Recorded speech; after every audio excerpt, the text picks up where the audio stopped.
কি অন্যায় করেছিলাম আমরা সেদিন। আমি এখানে সাথিয়ায় জমি কিনতে আসিনি, কোনো মানুষের মেয়ে বিয়ে করার জন্য আসিনি, আমি কারোর কাছ থেকে টাকা ধার করে দেব না বলে চলে যাইনি।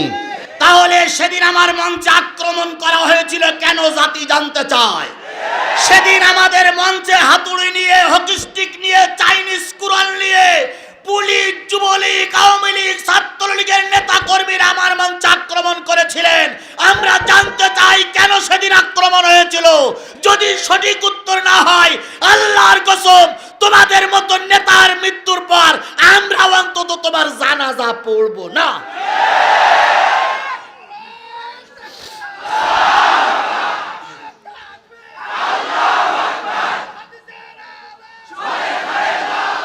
আর এই কথাগুলো যখন বলি তখন কিছু লোক বলে জিহাদি আসে রাজনীতি করতে, ঠ্যাঙের গিরে ছাড়াই ফেলবো।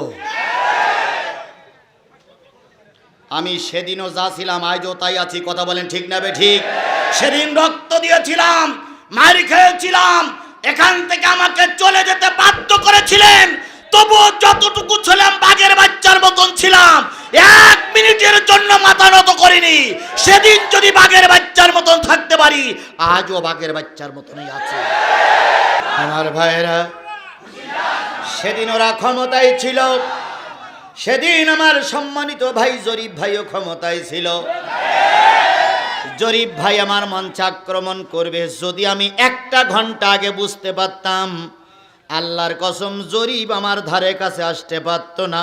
কারণ ওরাম জরিফে ঠেকানোর জন্য আমি একলাই যথেষ্ট, 2-5 জন লোক ঠেকানোর ক্ষমতা আল্লাহ আমাকে দিয়েছে।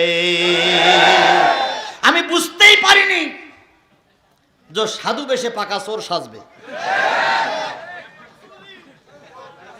কি বাপের বেটারে ভাই, এসে পা টান দে লাইটটা নিবাই দিল, এসে পা তার ধরে টান দে লাইট নিবাই দিল।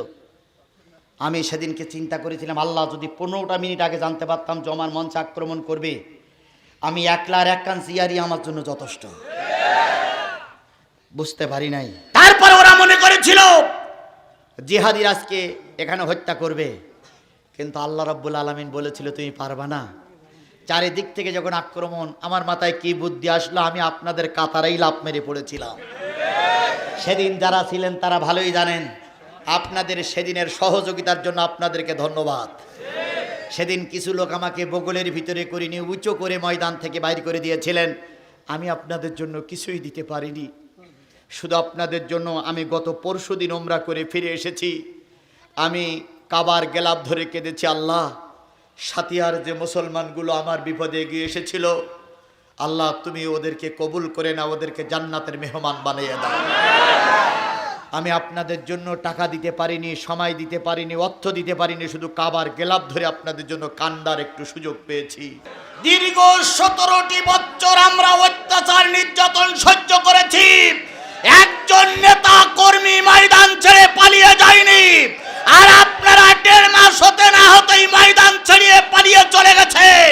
কোথায় আপনাদের সেই অহংকার, আর কোথায় আমাদের কর্মী? দেখে যাও, আমরা ছিলাম, আমরা আছি, আমরাই থাকবো।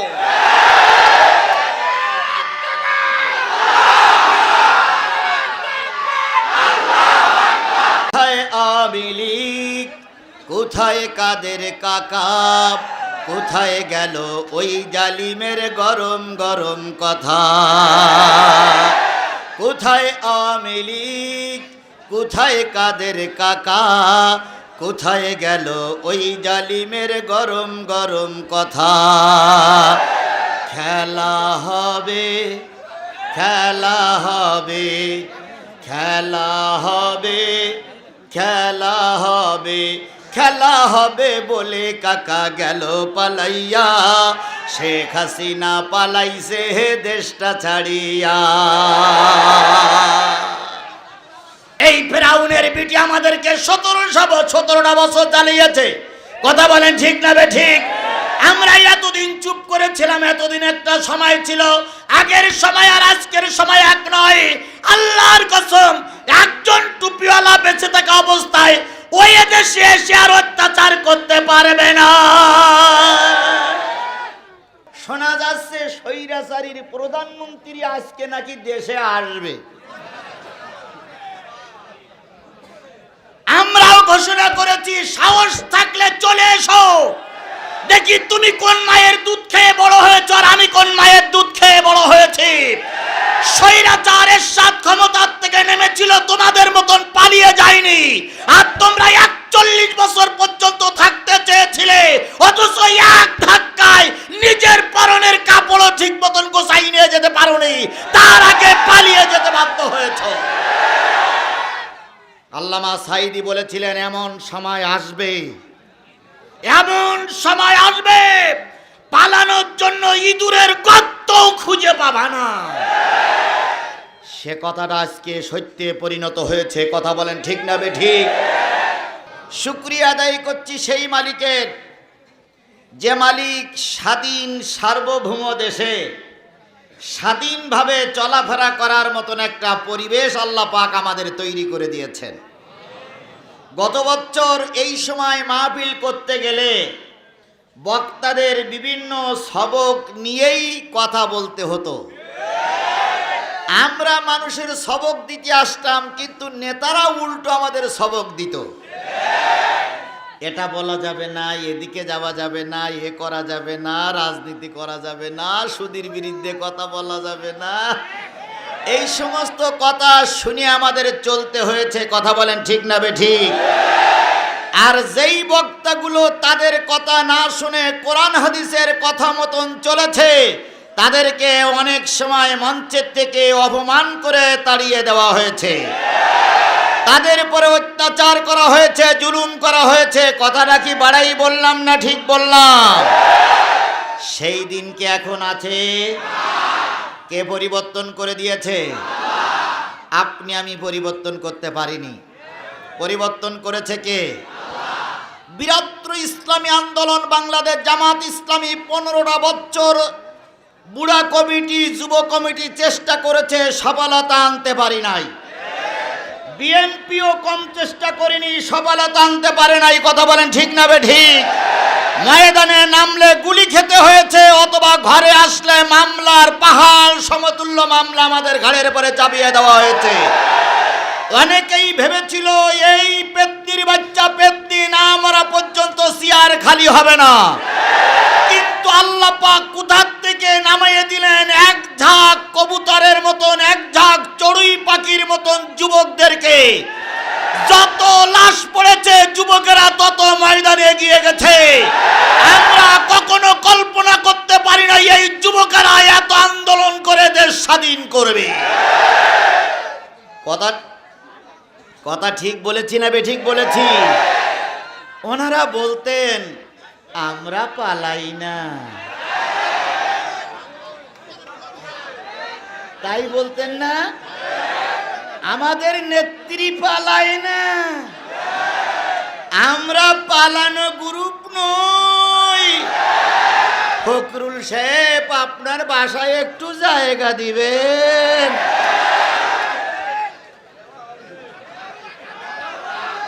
বলিনি। যদি ঢাকার বাসায় জায়গা না হয়, ঠাকুরগাঁর বাসায় একটু জায়গা দিয়েন। আমরা পালাই না। কে করেছেন? যে আল্লাহ এই সুযোগটুকু দান করলেন, সেই আল্লাহর শুকরিয়া আসতে না জোরে? কারোর জবান বন্ধ থাকবে না, সকলে মিলে বলছি আলহামদুলিল্লাহ। আলহামদুলিল্লাহ বললে খুশি হলো কে? আর আলহামদুলিল্লাহ এই শব্দটা মেনে নিতে পারে না, গ্রহণ করতে পারে না, সহ্য করতে পারে না, তিনি কে? শয়তান কে এই মজলিসে আছে? শয়তান কে এই মজলিসে আছে? নাই। শয়তান ইতিমধ্যে পালাই চলে গেছে নাকি? তাহলে যে আল্লাহ পাক আপনাকে আমাকে সুন্দর পরিবেশ তৈরি করে দিলেন, সেই আল্লাহর আবারও শুকরিয়া আদায় করছি আলহামদুলিল্লাহ। আল্লাহ বলতেছেন, কুল লাউ কানাল বাহরু মিদাদান লিকালিমাতি রাব্বি লানাফিদাল বাহরু ক্বাবলা আন তানফাদা কালিমাতু রাব্বি ওয়ালাউ জিনা বিমিসলিহি মাদাদা।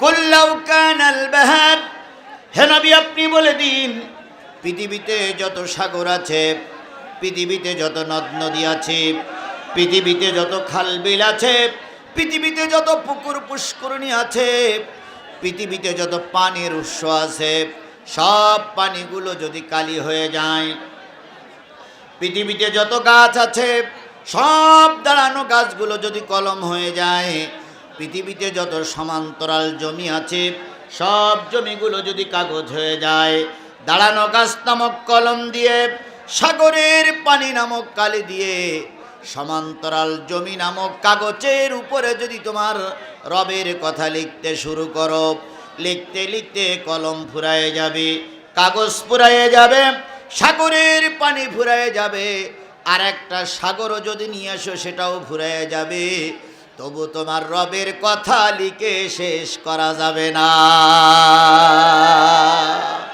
সেই রবের নাম কি? জোরে বলুন তো, সেই রবের নাম কি? সেই আল্লাহর শুকরিয়া কারোর জবান বন্ধ থাকবে না আলহামদুলিল্লাহ। সর্বকালের সর্বশ্রেষ্ঠ মহামানব, যিনি 63টা বছরের ভিতরে সুখের মুখ খুব বেশি দেখার সুযোগ পাননি, তিনি জন্মিয়েছেন এতিম হয়ে, সারা জীবন কষ্ট করেছেন, অহুদে মার খেয়েছেন, তায়েফে রক্ত দিয়েছেন, বদরে কষ্ট করেছেন, নিজের দেশ ছেড়েছেন, কিন্তু উম্মতকে ভুলে যান নাই। সেই নবীর নামে দুরূদ আর সালাম সকলে মিলে বলছি সাল্লাল্লাহু আলাইহি ওয়াসাল্লাম। বলুন তো বন্ধুগণ, নবীর চাইতে ভালো মানুষ সমাজে কেউ ছিল? বর্তমান কেউ আছে?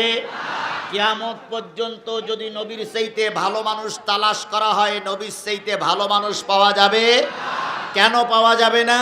আল্লাহ বলতেছেন, লাকাদ কানা লাকুম ফি রাসূলিল্লাহি উসওয়াতুন হাসানা। ওগো নবী, আপনার ভিতরে আছে সকল মানুষের জন্য একটা আদর্শ। আপনার আদর্শ যদি কেউ মেনে চলে, তার জীবন ইহকালও ধন্য হবে, পরকালও ধন্য হবে। আচ্ছা বলুন, নবী যেভাবে মার খেয়েছেন, আমাদের কি মার সে পর্যন্ত হয়েছে না এখন একটু বাকি আছে?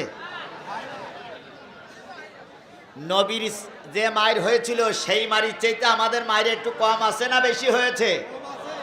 কি বলেন, কম না বেশি? সবাই মিলে বলেন, কম না বেশি? কেউ কেউ বলবে বেশি, আবার কেউ কেউ বলবে কম। তবে যে যাই বলুক, নবীর চাইতে অত্যাচার আমাদের উপরে বেশি হয়নি। আল্লাহর নবী, তিনি ছিলেন আল্লাহর নির্ধারিত পয়গম্বর, নিজে মার খেয়েছেন, রক্ত দিয়েছেন, তায়েফে রক্ত দিলেন, সারা জীবন কষ্ট করলেন। আবার যখন ক্ষমতা হাতে পাইলেন, তখন নবী বললেন, আমি সবাইকে আল্লাহর রাস্তে মাফ করে দিলাম। মাফ করে দেওয়ার কথা রাসূল বলেন নাই? কথা বলেন, বলেন নাই? আমরাও বলতেছি, আমরা ক্ষমা করে দিলাম। কিছু লোক বগল দাওড়াচ্ছে, হ্যাঁ এত মামলা দিলাম, এত মার চালালাম, এত ঘর বাড়ি ছাড়ালাম, তারপরে বলতেছে মাফ করে দিলাম।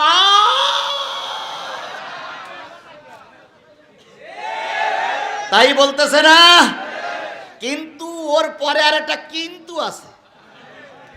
মাফ করে দিলাম কিন্তু,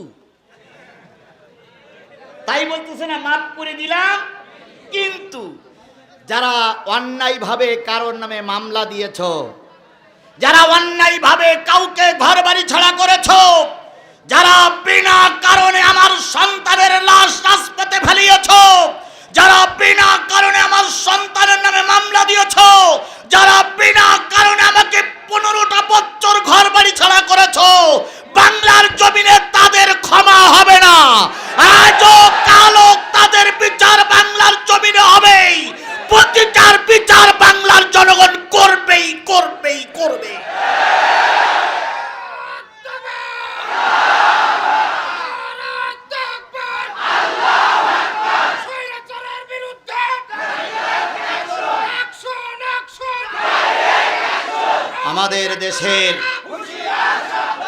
আমাদের দেশের কিছু মৌলবীরা কায়া পাল্টাইছিল। তারাই এখন আবার উল্টো কায়া পাল্টাচ্ছে। যারা 15টা বছর জবান খুলিনি তারাই এখন মঞ্চে উঠে বলতেছে ওনাদের কোনো ক্ষমা নাই। এক হুজুর মসজিদে মোনাজাত করেছে স্বৈরাচার আওয়ামী লীগদের সন্তুষ্টির জন্য। তিনি আগেই বলেছেন যে কোরআন শরীফে শেখ হাসিনার নাম আছে। তা লোকজন বলল কেমন? কয় দেখাই দিচ্ছি। কয় দেখাই দেন। উনি বলতেছেন রব্বানা আতিনা ফিদ দুনিয়া হাসিনা।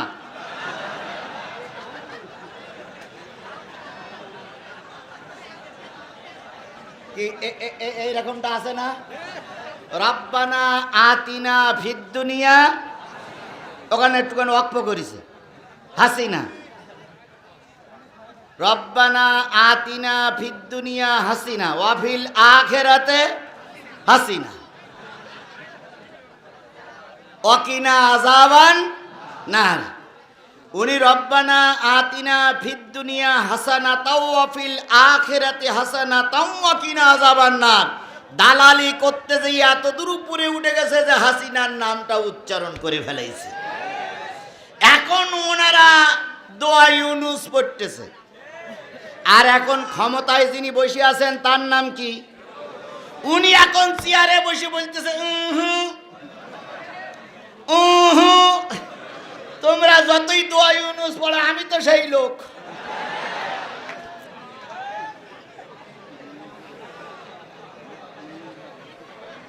সুতরাং যতই বুদ্ধি করো বাংলার জনগণ তোমাদের ছাড়বে না।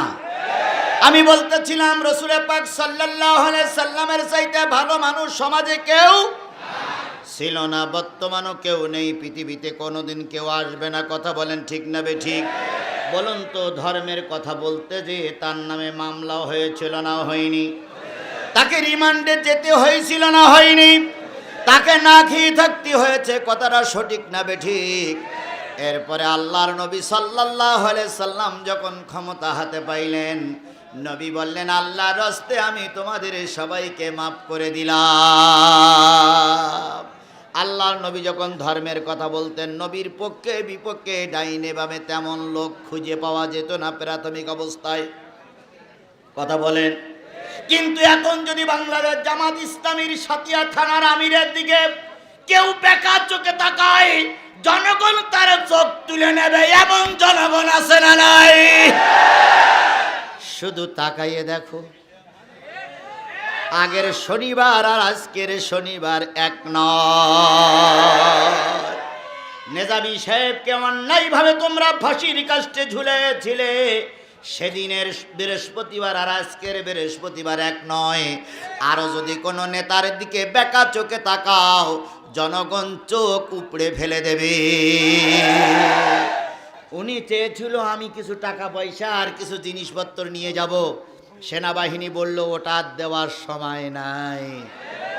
খেলাকার আমার ভাইয়েরা, নবী ধর্মের কথা বলতে যে মারি খেয়েছেন, রক্ত দিয়েছেন। প্রাথমিক অবস্থায় যখন নবী ধর্মের কথা বলতে শুরু করলেন, নেতা আবু জেহেল রসুলকে ডেকে বলল খবরদার এভাবে কথা বলবা না।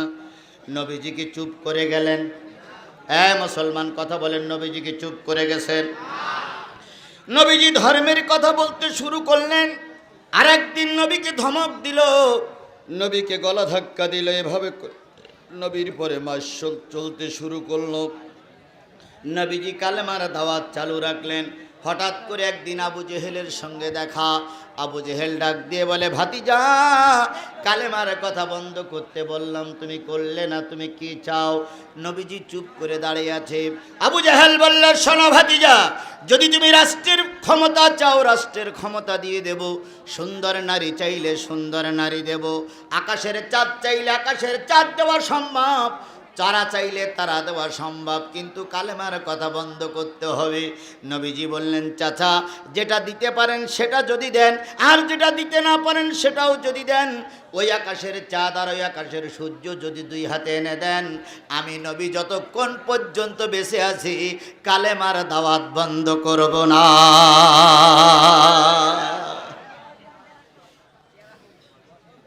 আবু জাহেলের রাগ হয়ে গেল। আবু জেহেল বলল, জানো আমি কে? আমি সরকারি দলের চেয়ারম্যান।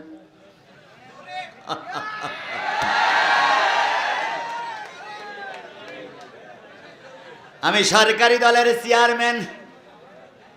কোন মা এমন সন্তান জন্ম না দেয় যেই সন্তানের কারণে মান নামে মানুষ ভালো দোয়া করে।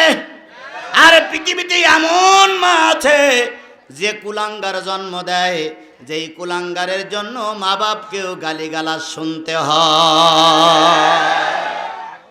এই ইউনিয়নের সাবেক চেয়ারম্যান, পার্শ্ববর্তী ইউনিয়নের সাবেক চেয়ারম্যান, আল্লাহ পাক যে মায়ের পেট দিয়ে তার মুখ দেখাইছিলেন, এখন সে তো পালাইছে, তার মাও সেই সঙ্গে গালিগালাজ শুনতেছে। কথা বলেন ঠিক না বেটি? আর যদি ভালো সন্তান জন্ম দেওয়া যায় তাহলে মৃত্যুর পরে মাও ভালো পুরস্কার পেয়ে যায়। আবু জেহেল বলতেছে যে ধর্মের কথা বন্ধ করো। নবীজি বললেন, যেটা দিতে পারো ওটাও যদি দাও, যেটা না দিতে পারো সেটাও যদি দাও, ধর্মের কথা বন্ধ হবে না। নবী এবার কথা বলার পর আবু জেহেলের কাছে ছিল তরবারি। তরবারি বাহির করে নবীজির মাথায় 3টা আঘাত করলেন। ভালো করে শোনো মুসলমান, আল্লাহর নবী রক্তাক্ত হলেন, আহত হলেন, মাথা ফেটে রক্ত বাহির হতে শুরু করলো।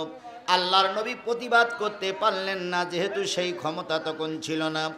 মাথার পরে হাত দিয়ে রক্তে নাক ভিজে গেছে, কান ভিজে গেছে, চারিপাশ থেকে রক্ত বাহির হচ্ছে। দয়ার নবী, মায়ার নবী ঘরে চলে গেলেন। খাদিজারে বললেন, খাদিজা দরজা খুলে দাও, তোমার জাতি আমাকে আহত করে ঘরে ফিরিয়ে দিয়েছে। খাদিজা দরজা খুলে দিলেন, রক্তগুলো পরিষ্কার করলেন, 2 গালে 2টো চুমা দিয়ে বললেন, ওগো ভাতিজা মোহাম্মদ, আমার বিশ্বাস একদিন তোমার কালেমা এই পৃথিবীময় গোটা বিশ্বময় ছড়িয়ে পড়বে। আল্লাহ নবী ঘরে আহত অবস্থায় শুয়ে আছেন। রক্তগুলো খাদিজা মুছে দেয়, মাঝে মাঝে গালে চুমা দেয়। এমত অবস্থায় রসুলের চাচা আমির হামজা ছিলেন না এলাকায়, তিনি ছিলেন শিকারিতে। তিনি এসে শুনলেন ভাতিজা মোহাম্মদ আবু জেহেল মেরেছে। আমির হামজা সোজা চলে গেলেন ভাতিজা মোহাম্মদের ঘরে। বাইরে থেকে ডাক দিয়ে বলেন, ভাতিজা দরজাটা একটু খুলে দাও। কেতাবে আসছে এতক্ষণ পর্যন্ত নবীর চোখে কোনো পানি ছিল না। যেই না আমির হামজার কণ্ঠস্বর কানের ভিতরে গেছে, সেই আর নবী ব্যালেন্স ঠিক রাখতে পারেন নাই। নবীজির চোখ বেয়ে দর দর করে পানি পড়তেছে। পানিওয়ালা নবী সামনে আসলেন। আমির হামজা বললেন, ভাতিজা কান্দো কেন? নবীজি বললেন, চাচা আপনারা থাকার পরও রাজপথে আমাকে মার খেতে হয়। আমির হামজা বললেন, কি অন্যায় করেছো? কয় কোনো অন্যায় করিনি, একটাই কথা বলি, লা ইলাহা ইল্লাল্লাহ, এই কারণেই আমাকে মার খেতে হয়। নবী কালেমার দাওয়াত দিয়ে তরবারির আঘাত, কালেমার দাওয়াত দিয়ে শিয়াবে আবু তালেবে 3 বছর 3.5 বছর জেল খাটলো। নবী কালেমার দাওয়াত দিয়ে উহুদে মারি খেলো। নবী কালেমার দাওয়াত দিয়ে তায়েবে মারি খেলো। আর তুমি আর আমি কালেমার দাওয়াত দিয়ে কিছুই হয় না, তাহলে বুঝতে হবে তোমার কালেমা আর আমার কালেমা এক হচ্ছে না। এক কালেমায় রুটি রুজি আর এক কালেমায় ফাঁসি। এক কালেমায় রুটি রুজি আর এক কালেমায় ফাঁসি। কোন কালেমায় থাকবে তুমি জানাও জগৎবাসী। এক কালেমায় রুটি রুজি আর এক কালেমায় ফাঁসি। একই কালেমা বলে বিশ্ব আন্দোলনের সিপাহসালার বাংলাদেশের যুবকদের মুরব্বীদের মাথার মুকুট, এই সাতিয়ার সুপুরুষ আমাদের প্রিয় শায়েখ মাওলানা মতিউর রহমান নিজামীকে ফাঁসির কাস্টে ঝুলতে হয়েছে। আর একই কালেমার দাওয়াত দিয়ে শোলাকিয়ার ইমাম হেলিকপ্টারে চড়ে বেড়াচ্ছিল। একই কালেমার দাওয়াত দিয়ে আমির হামজা জেল খাটলো। একই কালেমার দাওয়াত দিয়ে আজারি বিদেশে চলে গেল। আর একই কালেমার দাওয়াত দিয়ে কুয়াকাটারা বিমানে চড়ে বেড়ায়। কালেমা তো একটাই। কি কালেমা একটা না? কথা বলেন, কালেমা একটা না? একই কালেমার দাওয়াত দিয়ে আল্লামা সাঈদীরে পুশ করে জেলখানার থেকে বের করে হাসপাতালে মেরে দেওয়া হলো। আর একই কালেমা দাওয়াত দিয়ে চরমোনার পীর সাহেব ঘুরে বেড়ায়, দুইজনেই একই কালেমা পড়ে, কেউ ফাঁসিতে ঝোলে আর কেউ আরামে ঘুরে বেড়ায়। ফরিদউদ্দিন মাসুদ সাহেব তিনি এই নিজামী সাহেবের ফাঁসি দাবি করেছিলেন। কথা বলেন। আল্লামা সাঈদীর ফাঁসি দাবি করেছিলেন এই ফরিদউদ্দিন মাসুদ সাহেব। কথা বলেন ঠিক না বেঠিক? আবার এই ফরিদউদ্দিন মাসুদদের বাঁচানোর জন্য বরিশালের এক পীর সাহেব তাদের পক্ষেই দালালি করতেছে। তিনি বলতেছেন ফরিদউদ্দিন মাসুদের নামে যদি কোনো থানায় মামলা নেওয়া হয়, থানার ওসি সাহেবকে নাকি মাপ চাইতে হবে, তাকে তারপর বলতেছে থানা ঘেরাও করা হবে। আমরা স্পষ্ট করে ঘোষণা করে দিতে চাই, বাংলাদেশের যুবকরা এদের স্বাধীন করেছে। যদি অন্যায়ের বিরুদ্ধে কথা বলার কারণে, অন্যায়ের বিপক্ষে অবস্থান নিয়ে যদি থানায় মামলা দেওয়া হয়, আর ওই মামলা যদি বাংলাদেশের কোনো ওসি গ্রহণ না করে, আল্লাহর কসম শেখ হাসিনার যে অবস্থা হয়েছে তোমাদেরকেও সেই অবস্থা করানো হবে।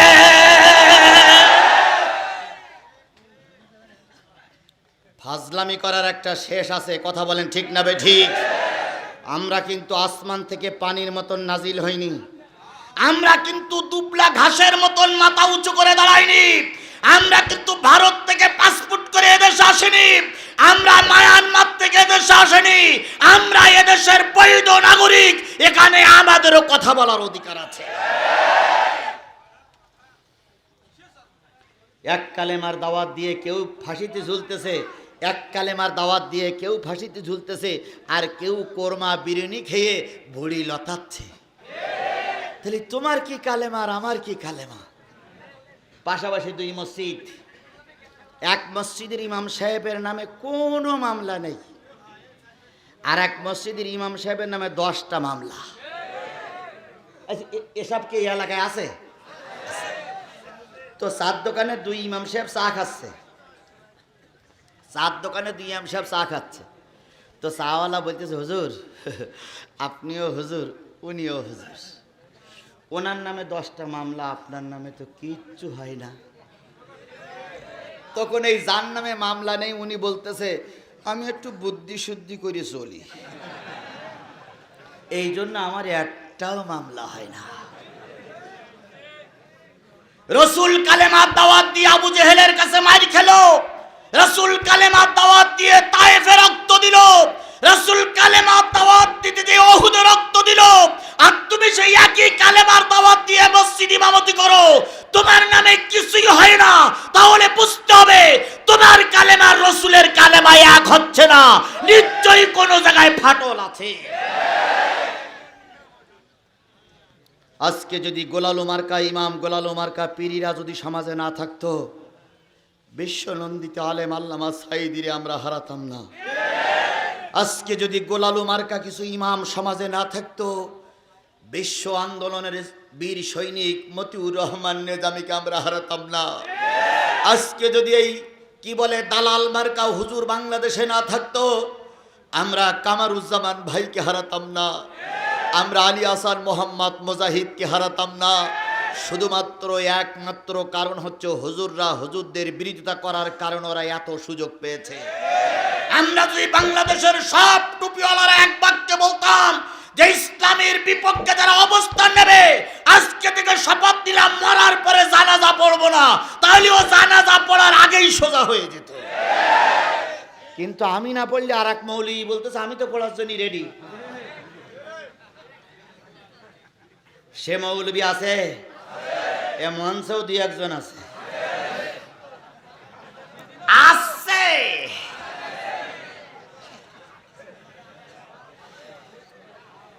আমি সাথিয়ায় পাবনায় আজকের থেকে আসিনি, আমি আপনাদের ভালো রকম চিনি ভাই। কি অন্যায় করেছিলাম আমরা সেদিন।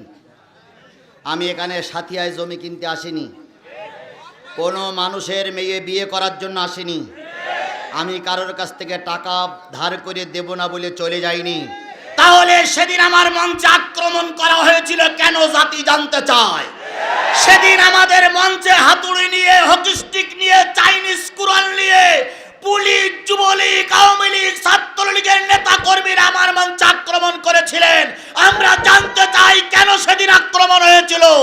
যদি সঠিক উত্তর না হয়, আল্লাহর কসম তোমাদের মতো নেতার মৃত্যুর পর আমরা অন্তত তোমার জানাজা পড়ব না।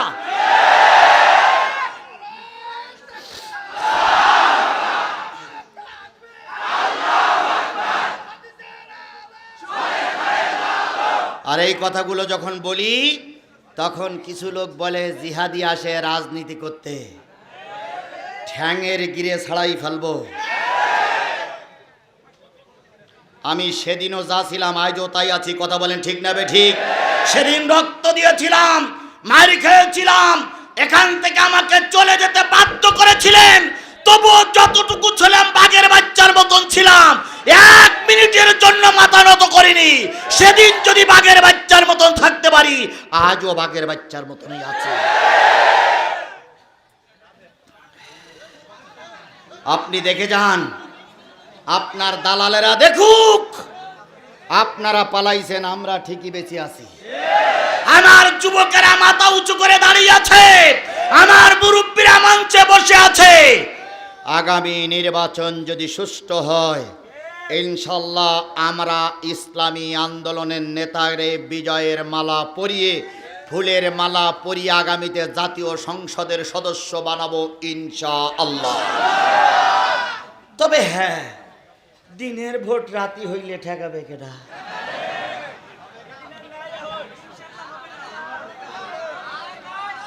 বলতেছিলাম, আবু জাহেল রসুলের মাথায় কয়টা ঘাত করেছে? রক্তাক্ত নবী আমির হামজা আসলেন, নবীজি বললেন আমাকে 3টা ঘাত করেছে। আমির হামজা বললেন, ভাতিজা অপেক্ষা করো, একটু পরেই আসতেছি। কিছুক্ষণ পরে আল্লাহর নবী আমির হামজা চলে আসলেন, এসে বললেন ভাতিজা তোমার মারির শোধ আমি মারি নিয়েছি। কি করেছেন? কয় তোমার 3টে বাড়ি মেরেছিল, আমিও 3টে বাড়ি মেরেছি। আল্লাহর নবী খুশি হলেন। এই মুসলমান কথা বলেন, খুশি হলেন?